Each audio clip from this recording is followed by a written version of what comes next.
Thanks. Well, I'd like to welcome everybody to our October 2024 webinar.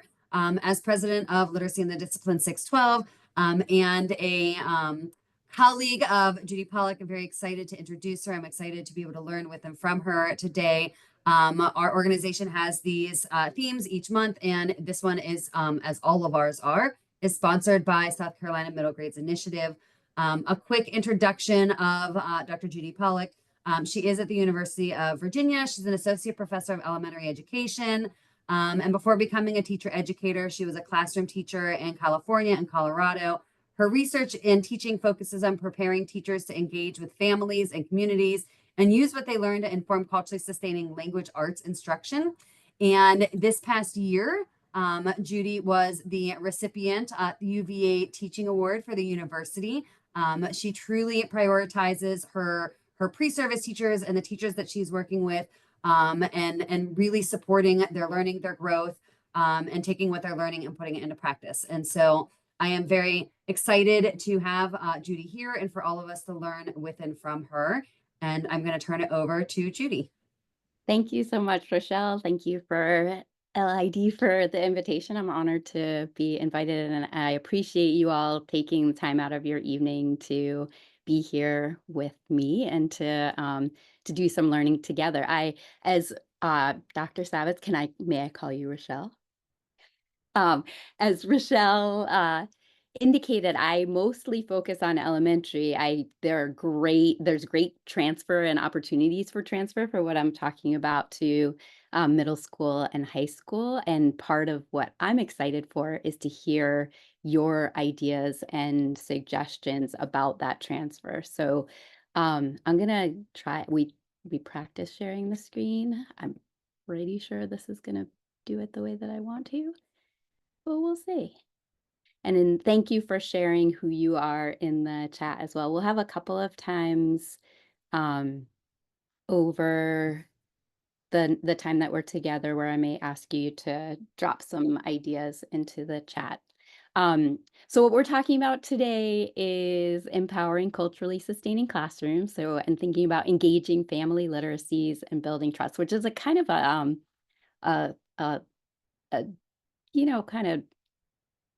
a lot to try to talk through in 45 or so minutes, and then we'll have some time to chat, but I think we can do it. We're going to be a little streamlined. We'll start. I just want to start with our kind of what our essential questions are, and what we'll be talking about, what are assets and what is culture, how are the two related. I think a lot of what you'll hear is like a lot of ideas and terms that you have heard, and part of what I see as my role is to help to connect them all, because I think they really are all connected. We'll be thinking also about what those things have to do with family literacies, and then how might we build the trusting relationships that allow access to students and families, cultures, and assets. And so I'll be kind of talking to you as like teachers, teacher educators, and thinking about, but in particular, the work that classroom teachers are doing. And then what is culturally sustaining pedagogy, and what might it look like in our classrooms once we've gathered in the information about families that's necessary to be able to do that work well. So let's start off with assets and culture, because the answers to these questions are vital to understanding yourself, your students, and their communities. And so I'm guessing, I don't know, well, all right. I'm guessing many of you have heard the term funds of knowledge. This is Luis Moll and his colleagues in Arizona's work, thinking about the different assets that are underrepresented or marginalized students and their families bring with them to classrooms. And this was work that was intended to broaden what schools and teachers think about as what the gifts that children bring with them. So when we're thinking about, they organize them in terms of the content areas, and their work was, kind of on the border and And so there were certain things that they were finding, but there are other things that your students might find depending on where you are in the either your teachers would find or your students would be bringing with them to the classrooms. But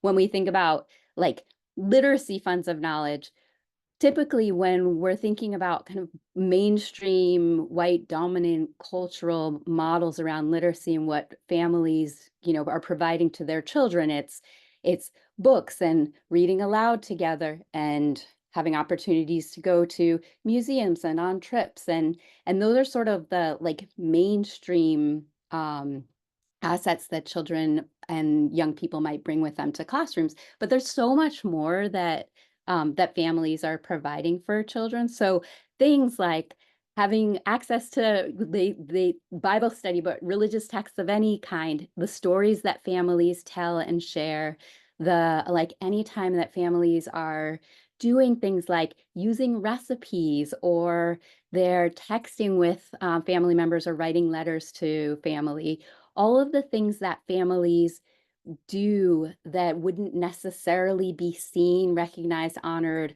by schools, but are still building children's skills, knowledge, and understandings of the world, and that children could apply to academic content in classrooms. So this is one set of assets that we're going to be talking about, or that I want you to keep in mind. And again, they can be organized by content area, but they're all skills and kind of the historical knowledge that families provide for their children. And then there's this other frame of community cultural wealth, which is Tara Yoso's work, and this is like the kind of it's a different way of thinking about assets, and it's sort of the different kinds of skills. So this isn't organized in terms of content area, but it's thinking about, well, okay, if you've got a family that is working in systems of oppression, like systems that were not set up for them, what are the ways that children have seen their family navigate those systems? What are the ways that children have access to adults in their life? What are the ways that children have access to languages or varieties, dialects of English? So the community cultural wealth is just an additional layer of thinking about the kinds of assets that children have. And, we can learn that when I'm saying children, I'm intending it to encompass. So I don't know if if young people or students would be better term. Please just translate for me, because I think in terms of children being from 0 to 18. So you can imagine learning about a young person that they live in a home with, 3 other families, and we can see that as, oh my gosh, that sounds really difficult. That would be really challenging. How do you get enough sleep? Is there enough space for everybody? But you can flip that around too. Think of all of the people and the opportunities to learn that young person has if they're accessing that many people. Like a lot of how we view children depends on the frames that we choose to use. And that's not to say that families don't experience challenges and that things like poverty are not incredibly hard, that trauma does not exist. I'm not saying any of that. What I'm saying is that there are a lot of things. If we can broaden our lens around what is an asset, then there are a lot of things that we're able to see that we wouldn't necessarily otherwise see. And when we can see those things, we can bring them into teaching and make home communities align better with what's happening in school. So the other thing I want to, wait, question so far?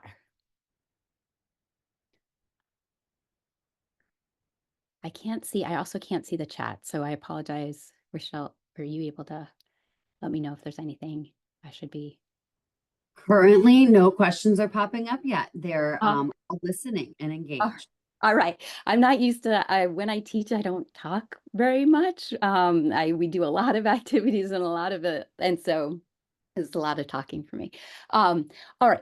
So we've got assets and all of the things that families model for children, for young people, and give to the skills and the knowledge that families pass on. We've also got culture, which is additional layers of stuff, of assets that families pass on to their young people, and that young people are immersed in and see. And so I think a lot of what we think about when we're thinking about culture are these things at the top of there's the iceberg model, and then there's Zaretta Hammond's culture tree, and they're very similar, and you may have seen one or the other or both. The iceberg model is easier to see. The next slide has the culture tree, but it's harder to see. So, and I haven't found a better visual of it. So we're going to stick with the iceberg. All of those things above the water are the things that you will probably you'd have access to in young people just by having conversations with them, like before and after class, or reading the writing that they're doing, or just kind of being around them. And all of these things are important: food, language, music that they're engaging with, their dress, the games they play, holidays. I think I said language, maybe. All of those kinds of things are part of culture. They're important. It's important to have representation in classrooms of those things. It's important that they make their way into curriculum. But really, there's this other stuff that's beneath the surface, that's not visible, it's not automatically apparent, that is, I think, more important, because it's how we build trust is about like acknowledging the cultural models that are less apparent. So I want to give you some examples. So things like, how do we engage in conversation? You're not seeing Zoom. You're still able to see my screen, right? If I move all right, we're still seeing the screen. Okay. Um, Things like, how do we engage in conversation? Like, what does that look like? How does turn taking work? Things like, how do we communicate non-verbally? How do we like conceptualize time and timeliness? Things about cooperation and competition, what's seen as fair or honest. So all of these things, these cultural things, we need to know about ourselves. So like I need to know that like my culture, like what I grew up in, is you are on time for things. You show up at like if something starts at 6, you get there at 5:55. Like that's just, but that's not how everybody operates. And almost everywhere I've been in the world, that's not how things operate. And I need to be able to see and acknowledge that, like, what is has been like I see as good and normal and right is not what everybody sees as good and normal and right. And that's fine. And things like, um, when if I'm upset with my child, I would never be upset with my child, but if I was upset with my child and we were talking, I would say, look me in the eye. Like that's how you show respect, is by looking me in the eye. That is not how the whole world works, and that is not how many cultures work, that you as a child look an adult in the eye in order to have a conversation. Or trying to think of other um Okay.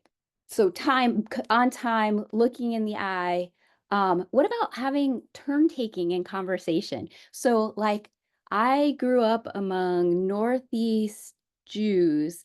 We talk over each other. It's how you show you're engaged in a conversation, is that you're like talking, you're going back and forth in time. There's people talking everywhere. Like that's love, that's engagement. That is not how everybody operates. I moved to Virginia, and I had to like I needed to learn that that's not, I mean, it was pretty obvious pretty quickly. That's not how everybody demonstrates that they're engaged in a conversation. And it's not what's seen as respectful.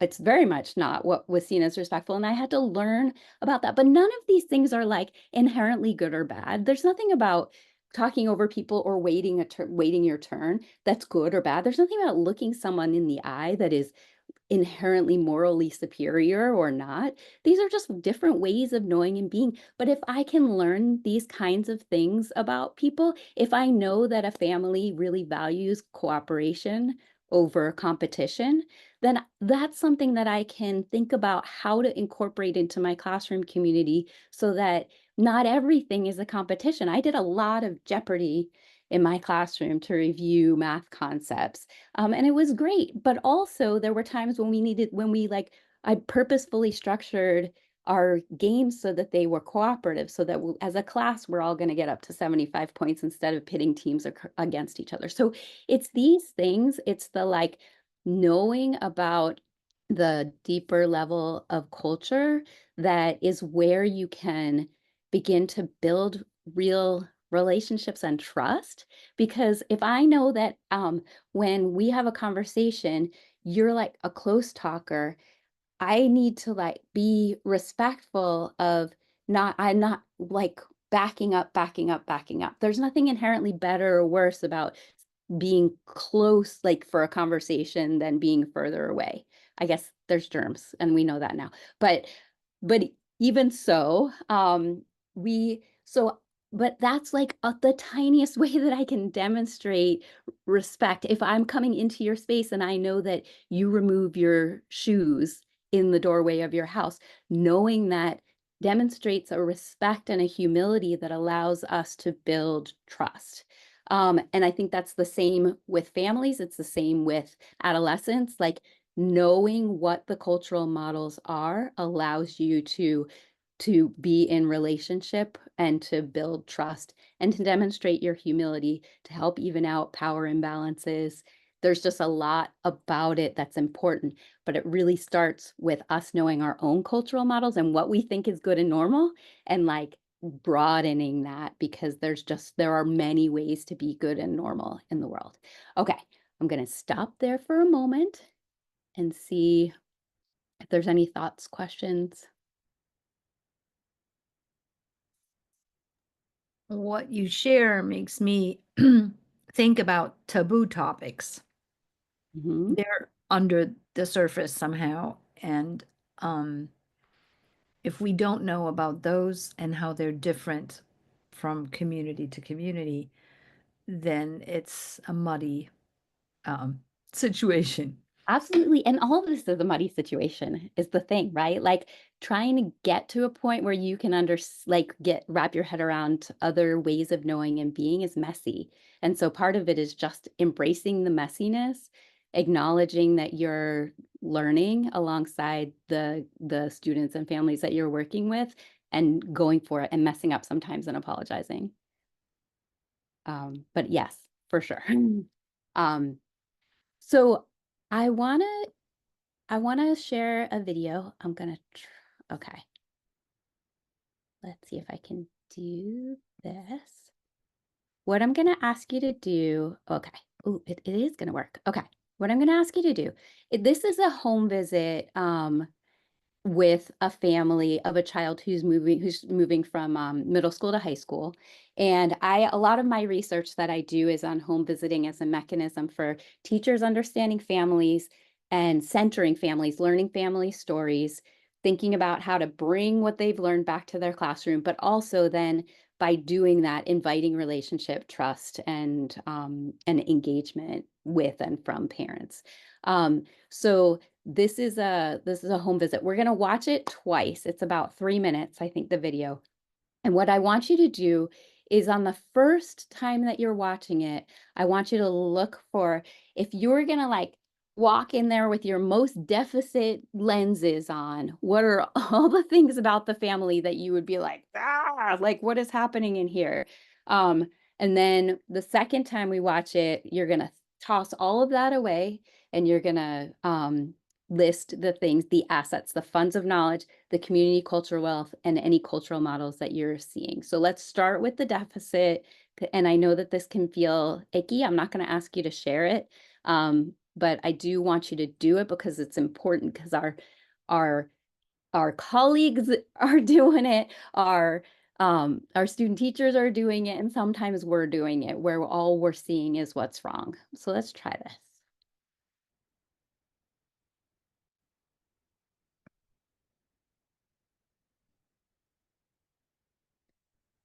Rochelle, can you give me a thumbs up when you're able to?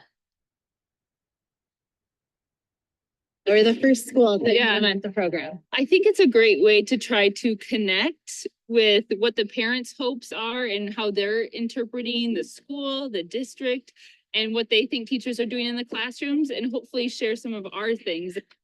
So thank you for letting us come into your home. I really appreciate it. She's gonna be in what, 9th grade next year? 9th grade, yeah. What are some things as you're looking ahead to next year? What would you hope that your teachers would do for you? The kind of things that might come up outside of school. Some of my friends, they got asked by random people downtown, like, will you do this with me, like drugs or something? Just have you be ready for some of the realities Yeah. people might be dealing with. I know Yeah. the world is very harsh and it can turn on you. Right. So Depends really on her. Yeah. I just want to know what kind of things are out there. Right. You want to be prepared and you Yeah. want to know You how wanna be to. ready for the world Yeah. before you step out into it. Right. huh? Yeah. Good idea. Great thing to want to be. It is prepared very for. good. I wish I could have did that when Definitely. I was growing up, baby girl. What are you most excited for high school? Learning new things as the year goes along, find new friends in school, and hoping to get straight A's so I can get into a good college. Kind of pushing for her to go to school and stay in school so she can do that. To get involved in different things and the different clubs you join, meet all kinds of different people that can help you then as a resource. Yeah, I'm gonna join the swim team That's in what Denfeld. I'm Oh, yeah. This gives us an opportunity to at least hear what the real concerns are and hopefully work together. Really deep down, all of us teachers too want the best thing for our students. And that's all the parents want too. That's all you want. Meeting the parents, meeting the family can help us just be better teachers. We can sit in our meetings and we can be worried about students, but this is something that you can actually go do. This parent who wants a way to be involved in the school and wasn't really sure how she could do that. Right. We got to offer an opportunity to do that as well. We have to realize that there's so many reasons for the absences, and often it's due to some of the concerns she had voiced, things in the community, whether it's drugs or there could be a death in the family. There's lots of reasons why kids would miss school. So it's good for us to go and hear that perspective. But I think now it's like we have to actually do something about it. It's not every day a kid's excited to see you. So this is kind of a fun way. Maybe we can get more kids excited to see teachers and be more excited to come to class because they know that you care. Someone else that trusts Yeah. us and knows that, yes, there are real people who do actually leave school and go Right. outside and see kids. This is kind of giving me a new Perspective. new idea. energy to Yeah. get out there. Okay, so I'm not gonna ask you what the things are that you saw that maybe would have were cringy or that you felt like you would that felt like deficits in the family, but were you able to see some?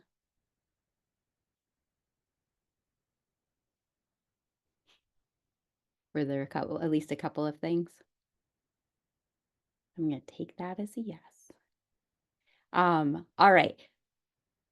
We're gonna go back now and think about funds of knowledge. So are there things that are, what are some of the things that are that the family that's in the home environment or the people or the what they're talking about? What are the assets that you're seeing that the family and the environment are providing for this child so that she may be able to kind of take with her to school? So it could be cultural. Judy, Yeah.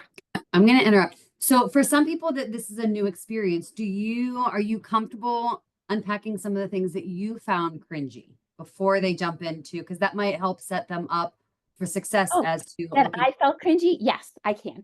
It was very crowded in there. There's not a whole lot of space. It looks like somebody or multiple people are sleeping in the living room. The TV was on the whole time. There are cans of sugared beverages and ashtrays I think that I saw.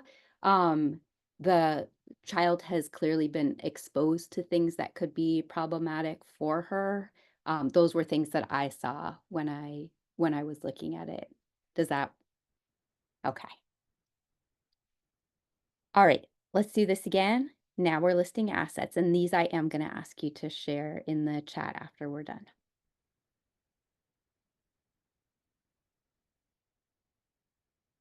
Or the first school to implement the program. I think it's a great way to try to connect with what the parents' hopes are and how they're interpreting the school, the district, and what they think teachers are doing in the classrooms, and hopefully share some of our things. Well, thank you for letting us come into your home. I really appreciate it. Nice one. Mhm. She's gonna be in what, ninth grade next year? Ninth grade, yeah. What are some things as you're looking ahead to next year? What would you hope that your teachers would do for you? The kind of things that might come up outside of school. Some of my friends, they got asked by random people downtown, like, will you do this with me, like drugs or something? Just have you be ready for some of the realities Yeah. people might be dealing with. Cause I know Yeah. the world is very harsh and it can turn on you. Right. So Depends really on her. Yeah, I just want to know what kind of things are out there. right. You wanna be prepared and you wanna know You how wanna be to, ready for the world Yeah. before you step out into Right. it. Huh? yeah. Good idea. Great thing to want to be. It is prepared very for. good. I wish I could have did that when Definitely. I was growing up, baby girl. What are you most excited for high school? Learning new things as the year goes along, find new friends in school, and hoping to get straight A's so I can get into a good college. Kind of pushing for her to go to school and stay in school so she can do that. To get involved in different things and the different clubs you join, meet all kinds of different people that can help you then as a resource. Yeah, I'm gonna join the swim team That's in what I'm Denfeld. saying. Oh, yeah. This gives us an opportunity to at least hear what the real concerns are and hopefully work together. Really deep down, all of us teachers too want the best thing for our students. And that's all the parents want too. That's all you want. Meeting the parents, meeting the family can help us just be better teachers. We can sit in our meetings and we can be worried about students, but this is something that you can actually go do. This parent who wants a way to be involved in the school and wasn't really sure how she could do that. Right. We got to offer an opportunity to do that as well. We have to realize that there's so many reasons for the absences, and often it's due to some of the concerns she had voiced, things in the community, whether it's drugs or there could be a death in the family. There's lots of reasons why kids would miss school. So it's good for us to go and hear that perspective. But I think now it's like we have to actually do something about it. It's not every day a kid's excited to see you. So this is kind of a fun way. Maybe we can get more kids excited to see teachers and be more excited to come to class because they know that you care. Someone else that trusts Yeah. us and knows that, yes, there are real people who do actually leave school and go Right. outside and see kids. This is kind of giving me a new Perspective. new idea. energy to Yeah. All right. So thinking about, looks like we got some stuff in the chat and thinking about these things. So funds of knowledge. And then also, I think that one's a sort of easier to think. I think the community cultural wealth is sometimes a little bit more challenging to conceptualize. But then as soon as you see an example of it, you're like, oh yeah. All right, so let's take a look at the chat. Or if anyone wants to share. Well, I think that her ability to talk about the challenges in front of her parent is huge in the way she's been raised, not to hide things, cover them up, just to whatever you can be open and honest about, you can face and fix. Mm-hmm. Mm-hmm. And that's a cultural model, right? And I saw Wanda put in the growth mindset also that kind of goes along with that. Yeah, and that's a cultural model, right? The wanting to go to college, that and having that even like in there as an idea, that's an example of aspirational capital. And clearly there's considerable aspirational capital that everyone's there for this visit and supporting this child and helping her think about what's next for her. Multiple families members present, right? So it looked like it was hard to tell who they were, but and also like they're on their phones, right? Like you could come in there and be like, oh my gosh, there were all these people just sitting there on their phones during the visit, but there are all these people. And so you're able to see that she has access to people, that the teachers were welcomed into the home. There was a sign on the door, like when they first went in. Great. Yeah. Fantastic. So this all, like, we got it wearing those. Oh, sorry. What's up? Charlene, did you have something to? Oh, I was going to say, I also thought it was huge that she wanted to swim, because that just says how comfortable in her own skin she is, because of the uniforms that you have to wear. You have to be comfortable in your own skin to swim as a team sport. I thought that was huge. Absolutely. And another example of a cultural model, right? That Mm. she is bringing with her is that like that sense of like that we like she's gonna wear the uniform that's necessary to be able to engage in the activity that she wants to engage in. So The animal was good. I think that the cat, I don't know if you noticed, it was so dark in there, and there were but dogs, right? Like, yeah, so they was clearly it a have dog or a cat? I don't know, Oh. but she was constantly connecting with the animal. So that shows animal love in a impoverished family, and learning plus how to the care for them. emotional support. Yep, for sure. Trying to think if there was anything else that we saw, or that we were able to hear about. I think you got it all. And and you can see that, so that's doing the home visit is one of the ways that we can that learn about families and just like being there to listen. I just want to quickly, because family literacy is what's highlighted in the title of the presentation. You might be like, but what are family literacies? The thing is that family literacies are all of these things that we've already been talking about. It's the ways that caregivers, so families, family, friends, community members, so it doesn't have to be parents, and the young people they care for learn together. It's all the ways that literacy is used in everyday life. And literacy is not used just in like as a language arts. It's as a way to like do language arts. Literacy is used for everything, for anything having to do with math, science, social studies, engagement, music, all of it. And so I just want to like clarify that family literacies is a pretty broad term. And sometimes it gets narrowed to like the ways that families can prepare children for literacy as it looks in school. And that's not what family literacies actually is. Family literacies are all the ways that this engagement is happening and that it's going back and forth between child and caregiver, and all the ways that literacy is everywhere, as we know. So I just wanted to clarify that before we move on. When we're thinking about how to do the engagement and how to learn about families, assets, and cultures and family literacies, this can be kind of a daunting proposition. And I think especially for new teachers thinking about getting out in the community, thinking about, I have my teacher candidates in my classes do a home visit as part of what they do while they're doing their student teaching. And I definitely get pushback at first. And then they do it, and the home visit is similar to what you just saw, and they go and have a conversation with the family. And I have yet to like the afterward is like they're not they see the power of doing that and that it's not scary. We train them and we make sure that they are, I think they're going in partners. They are essentially asking permission 3 times before they enter the home. So all of that is important, and being properly trained to do the home visit is important, but it's just such a rich space to be able to um, it's the stories, it's the listening to family stories where you learn about the cultural models. It's being in spaces where you learn about assets, which is not to say that a home visit can take place on a porch or in a driveway or at the community center if families are not comfortable having teachers in their home, and that works great also.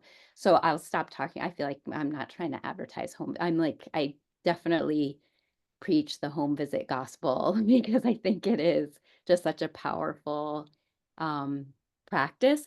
But teachers can also attend students' performances, games, recitals, either at the school or not at the school, sit with a family, have a conversation, or just be there, be present, demonstrate that you're interested, engaged, and learn about what kids are experiencing.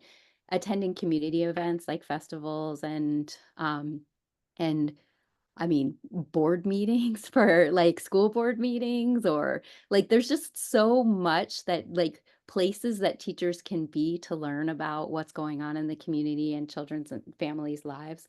Visiting houses of worship. Often it's important to get invited by a family, but to like that, teachers often have kind of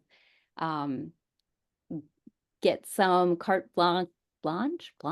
carte, whatever the right word is, to be able to be in spaces that might be reserved for other people, but it can be a really powerful experience to do that. Just keeping abreast of community issues, and then also like reading young adult literature and blogs or other postings, places by and for people with underrepresented identities. So any places where teachers can be listening to the stories of people who have different ways of knowing and being from them helps to expand their understandings of what is good and normal. All right, I'm going to ask you again to go to the chat. What are other places and spaces or situations where teachers can be learning about families, assets, cultures, and their family literacies, not literature, literacy? Or maybe I gave a totally comprehensive list and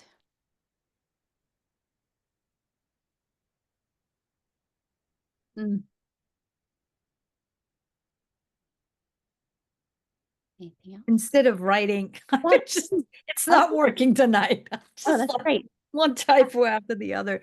But what what I was where I was going from your list was, what could we engage as teachers, maybe school groups of students, in a project that would benefit the community in which a student is growing up, like some kind of a project. It makes me think of Matthew Fox's project, the Awe project that he did. He pulled high school kids off the street that had dropped out, and and put them through a, get to know yourself and your strengths, and then project or process. And then the final project was they had to create something do something for their community into which they were going back.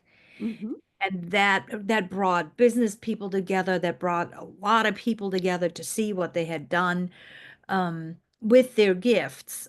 And that was the bridge for them to come back to high school and wanting to continue to learn, because they felt they had something important to offer, and they didn't know that before. They felt they were just a failure.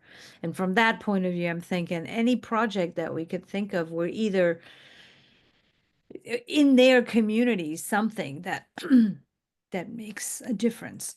Absolutely. And I think that's an important part of culturally responsive, sustaining pedagogy also, is that like that recognizing the issues that communities are dealing with and then finding ways to address them. So we'll come back to that in just a second, but absolutely. And Tracy, the inviting parents into the classroom or the school for specific events and reasons such as sharing about their language or culture. Yeah, absolutely. So it's like bringing them into the space where and having and bringing their expertise with them, because often we're inviting families to school to tell them how to do things better with their child, and it's a different dynamic when you're inviting them into the school as the experts. Terrific. So so this is from my work with home visiting, but I think that it's broader than that. That teachers who are engaging with families and communities need to embody these dispositions so that they are able to be effective in the ways that they are engaging with families and communities. Yes, outdoor events where families feel more comfortable to collaborate. Yep. So these things, yeah, absolutely.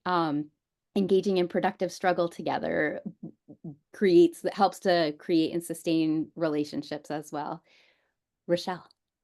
I was just going to add, but you moved on. But I think some of this it's inviting them to school, but we also need to find out from them, how do they feel welcome, so that it's not just them coming and they don't feel welcome. And so that conversation needs to occur somewhere, and then we know how they want to contribute and when they can and things like that.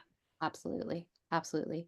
Um, so things like being humbly responsive to families, respectfully conversational, culturally honoring, receptively collaborative, and professionally forthcoming. I linked a framework for home visiting that it's kind of specific to home visiting, but it also like has lots of things that are transferable to other instances of engagement with families. Yes, that families of multilingual learners need to be considered. There's also like, there are a lot of caregivers or families who've had either like neutral experiences of schooling or traumatic experiences of schooling, and in making them come to the school can be really difficult. And sometimes the school coming to them can be difficult. And so we need to be thinking about all of that, and so that we're not kind of doubling down on the harm that's possible with these interactions. Absolutely. I want to share with you this poem. Is there anybody who's willing to read it? Is it too small? If you want me to, if nobody I else do. volunteers, I I will do. read. I do. Written off. That boy is going to end up dead or in jail, so don't try to tell me he can turn things around, because the more I think about it, he is throwing his life away, and I'm not going to say he is a good kid. Let me tell you, there is no hope for him, and I refuse to believe there is some good in that boy, because whenever he crosses my mind, I think there's only a matter of time. All right. So this is if we're wearing our deficit lens, right? What if we're wearing our assets lens? Is there anybody who'd be willing to read the last line and then the second to last line? So you're kind of reading it backwards, but by line, not by, maybe is there anyone who'd be willing to do that? I can read it. You want me to go backwards? So yeah, you're going to start with the last line and then read the one line before that and keep going. There's only a matter of time, because whenever he crosses my mind, I think there is some good in that boy, and I refuse to believe there is no hope for him. Let me tell you, he is a good kid, and I'm not going to say he is throwing his life away, because the more I think about it, he can turn things around. So don't try and tell me that boy is going to end up dead or in jail. Right? Like it matters. It matters how we see things. And I would just say, I don't actually know who to attribute this to, because somebody sent me it, like somebody from a workshop I was doing last week or the week before sent it to me because he got it from another workshop. And when I tried to look it up online, I couldn't figure out, like I was having trouble figuring out who to attribute it to, because it's brilliant and so true. Like whoever wrote, I've seen poetry like this in other spaces, but never this way. So, okay, now I'm just like patting myself on the back for somebody having sent something, but I think it's beautiful and so spot on that how we go into situations, how we expect to see things, and how the frames that we wear matter. And again, like I'm not intending to be Pollyanna-ish. I don't think that everything is fine in all spaces, but I just think there's a much broader range of what is good and normal than schools see. Like schools see this, and that like, and then sort of mainstream like media sees maybe a little bit more sometimes, but we can, there's no reason not to be able to broaden what we think about as normal and good, and then bring it back to classroom teaching. Okay, I need to hurry up a little bit. So when we're thinking about culturally sustaining teaching, I want to talk about it in terms of what culturally sustaining teachers do generally, and then just share some practices. And this also helps to like flesh out a definition of what culturally sustaining practice is. So culturally sustaining teachers recognize that cultures are always shifting and changing, and that they remain open, curious, and self-reflective. This is really important. It's ongoing work. It will never stop being ongoing work. That's invigorating. It's nice to like be able to keep learning new things. It's also challenging. And so being aware of that in the first place is important, helpful, and that self-reflective piece, so that we are understanding what our biases are. And generally our biases are the things we think are right and good and normal. And then our biases are everything else that we see. And it's totally human to have biases, like we're supposed to. but being aware of them and figuring out how we can work to dismantle them is what we need to be doing as teachers, as teacher educators, as humans. Honoring students' multilingualism and multidialectism, so that multidialectism, I love that word, but it's or bidialectism, that you've got children who are coming to your classrooms with sort of standard or dominant English, and you've got students who are coming to your classroom with dominant English and other varieties of English, African American English, Chicano English, Appalachian English, and being able to trans dialect, I don't think that one's a word, but being able to move between non-dominant and dominant versions of or varieties of English is an incredibly difficult skill. Julie Washington does a beautiful job of talking about the sort of cognitive work involved, and that being bidialectal is as complex as being multilingual. And so thinking about ways of honoring that, honoring that in practice, and also valuing communities' language practices in general. So the ways that folks engage in discussion, the ways that they use syntax and semantics. Incorporating and nurturing students, families, communities, assets, and cultural models into and through teaching. And that's not just instruction, it's also planning, assessment in the classroom community that you're creating, and then developing culturally sustaining teachers, develop their own and their students' critical consciousness, so their awareness of and activism against injustice. And that gets back to what you were talking about, Elke, about understanding the issues in the community and finding ways to think about addressing them. So I think this is my last, this is my last real slide.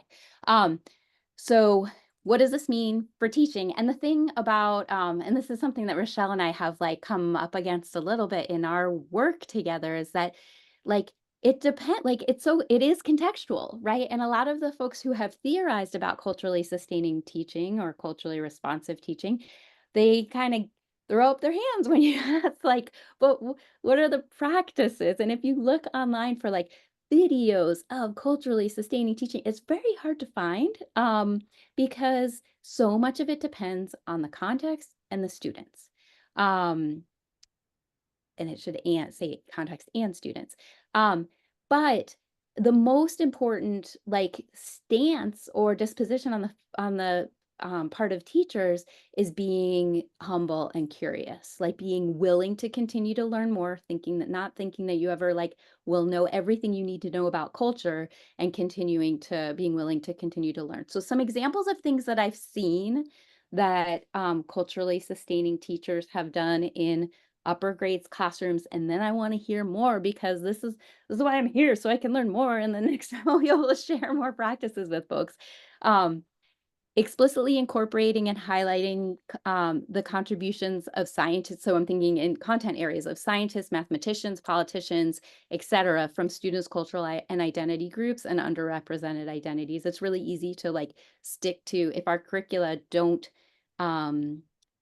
do that, we need to supplement. And part of that depends on who our students are, but it's important for us to be providing those mirrors so that students can see themselves in the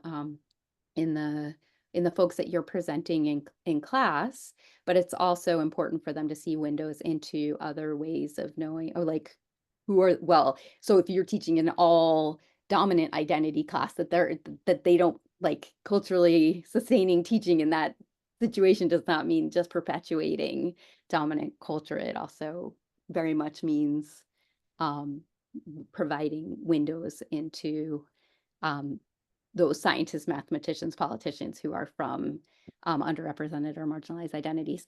Exploring and critiquing issues of justice related to students' cultural and identity groups. So that's the things when what's going on in the community, and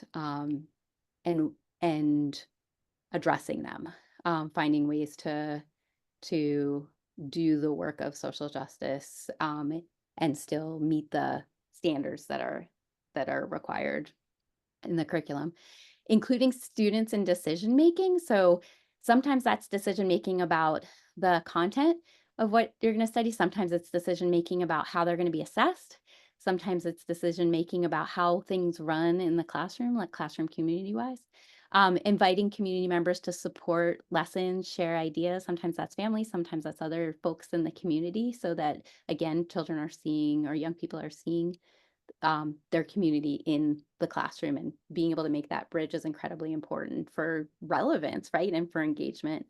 Incorporating home language and dialects wherever possible. So translanguaging, I need to go see if transdialectism is a word, and not, if not, I'm taking it. But being so, like, when is the time when it's about language and it's about English? Like, when is the time in a math lesson where it needs to be happening in English? And there are definitely times when children need to be able to learn how to take the tests and do the things that are going to give them access to power.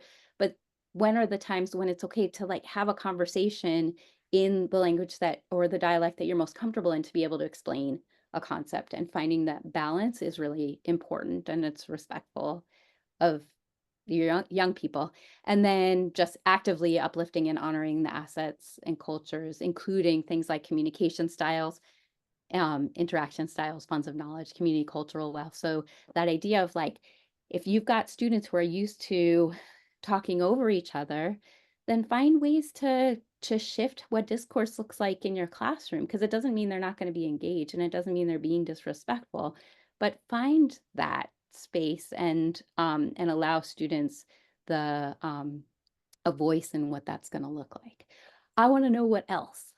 What other things have you seen that are that have been clearly taking these assets and these cultural models, and especially the deeper ones, and incorporating them into teaching so that it's culturally sustaining and culturally responsive?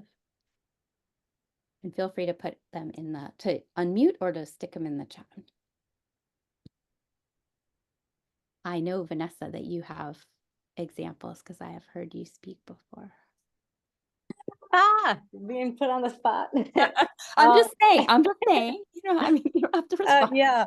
And so I guess I'm double dutying it right now. I have multiple hats. I'm mama putting the kids to bed, and also a very engaged participant. Yep, baby, I will read you a book. But one thing that I love, yes, ma'am, I will. One thing I absolutely love using in my class, as you mentioned previously, about bringing people that represent our students' cultures into the classroom as guests. You know, it could be a guest presenter, it could be the work that they use, but giving the families the opportunities to participate in the work and engagement that the students are also participating in. For example, writing portfolios, right? If we're going to go through a personal narrative, we'll allow the students' homes or trusted adults to go ahead and engage in that same process, so they can have a working example to kind of see what that might look like, and to show them that not one set way is the right way. So engaging them in the classroom is much, but you already mentioned that, you're right on it. So, but thank you for inviting me into the conversation. Okay, sorry, I didn't mean to put you on the spot. I'm sorry. That was a cultural way of being that perhaps was not appropriate in a group setting. But thank you. Yeah, no, exactly. Bringing families into the classroom is fantastic. All right, Jennifer, and then Elke. I was going to say, it's not just about bringing the parents into the classroom, it's also bringing the classroom to the parents. And to the community. And this, I don't take any credit for this. This was done by one of my students in my literacy leadership course. They had to do a community outreach project of some sort. And she taught 4-year-olds, so 4-year-olds. And what she did was she had them engage in a letter writing pen pal exchange with one of their local community centers, senior centers. And so you had the senior citizens writing letters to these 4-year-olds. The 4-years were writing letters to the senior citizens, but they were writing about plants and gardening. And so as the students were learning about, plants and how they have seeds and all of this, this is what they were writing. So it was a reinforcement of that disciplinary literacy going to the senior citizens responding, and then this all culminating in a number of the kids' parents, as well as some of the senior citizens who all had gardening experience, getting together. They went to the senior home, and the kids and the parents and the seniors all they designed the garden, they built the garden. So you had all these family members who were making the raised beds. It was, I get chills every time I think about it, because it was just absolutely one of the most phenomenal things about building in literacy and having this interaction of all of these different skill sets that just came together in such a beautiful way. Amazing. Okay, you had your hand up before. Yeah, I thank you for sharing that story. That's a great one. I don't know how much I haven't, and I may just not have seen it, but in the first culture that I grew up in, we allow a lot of writing in dialect. Mm-hmm. And so to just give a space for writing in the dialect, it doesn't have to be the standard grammatical blah, blah, blah, because just the African American vernacular. I mean, I took 2 semesters on the African American vernacular, learning about it, what all its beautiful details are. I don't speak it or so, but it's like honoring. I can honor this because I know it has its own dynamics, and to provide opportunities for creative writing in whatever, either the dialect or the first language, to mix things together and allow illustrations and bring the right brain in there, so that there is a journaling or whatever, a creative venue that's better than using your fists, but having something to process what's happening in your life with whatever variation of language. Yep. And then that allows for the honoring of that variety. Because we know, linguists know, I'm not a linguist, but linguists know that African American English is as sophisticated, regular, and effective as any other variety of English, but it gets a reputation as being slang. And if we can, in our classrooms, in our spaces, empower children by making it clear that this is just as valid a variety of English as as dominant English, but dominant English is what wealthy white men decided at some point, and the dominant English is always shifting as well. But you can imagine the power also of like being explicit. Yes, April Baker Bell, absolutely. Being explicit about like, then maybe have kids translate between African American English and dominant English and explain what the constructs are. And that is also empowering and can be really it can be really powerful in classrooms, especially if you've got students who speak different varieties of English. Okay, I'm cognizant of the time. These were our essential questions for today. Hopefully they sort of got answered. I put also, and I'll put back in the chat, the link to the slides in case they're helpful. There's some links to some other resources that may or may not be useful as you move along. I'm sorry not to have time for questions, but I'm happy to stay on if people would like to. But I also want to acknowledge, and I also, like Vanessa, need to put a small person to bed. So thank you very much for being here and spending this time together. Judy, I want to thank you. There was just so much wonderful information. It connects to other presentations as well as extends that knowledge specifically to family and community. And so this was just an amazing learning opportunity. I'm happy to stay on for a few moments as well if there are questions. For those of you that want to watch this again, maybe you want to revisit and you missed something or you want to share it with other people, this will be posted onto our website, which I will put in a moment in chat, unless Jennifer or Charlene, if you want to add that there. That is where we keep up to date with all of our webinars as well as our blog posts. So if you are ever interested and connecting with the speakers or connecting with the themes, that is our go-to place. Charlene, does that mean you're going to put the link in there? Thank you. But yeah, so we are here if there are any questions for a few more moments. Otherwise, I hope you all have a wonderful Wednesday evening. And Judy's blog I'll have up and probably tomorrow, but by Friday for sure, if you want to read more about her expertise. I wanted to just thank this group for putting these wonderful webinars together, and it's just always a delight. And for the wonderful people that have come on, it's always refreshing and motivating. And I truly believe that tossing ideas about culturally sensitive instruction is it's good to have a venue to bring these topics up and just keep encouraging people. So thank you so much. And Judy, thank you for the work you're doing. I think to send your students out to doing home visits is, I think I'm going to steal that idea. All right, let me know if you ever want